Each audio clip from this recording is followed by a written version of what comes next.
Dear students, in this video I am going to discuss about non-monetary functions of Reserve Bank of India. First one, regulatory and supervisory functions.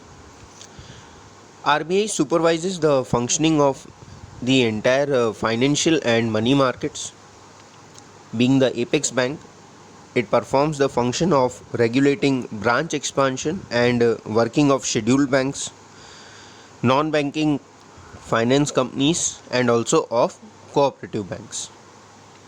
Second one is promotional function. Even today, there are many people in India who do not hold a bank account. They depend on unorganized money market for their credit needs. Hence, RBI tries to create banking awareness among people. It encourages branch expansion in rural areas and promotes setting up of cooperative banks in the interest of the people. Thus, it makes effort to get more and more people under the organized money market. RBI tries that more and more people open their accounts with the bank.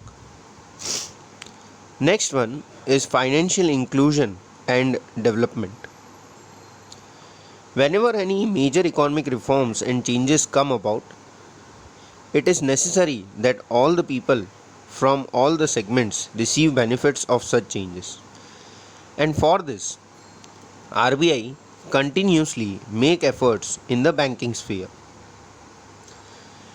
It provides special credit facilities to priority sectors like agriculture, small scale industries, self-employed people, traditional and cottage industries for the development of economy.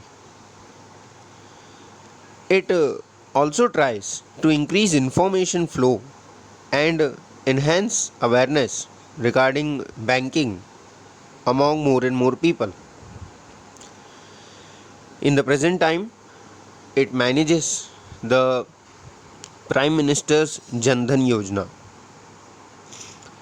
Also, it works towards protecting the interests and rights of the customers. Now, talking about monetary policy.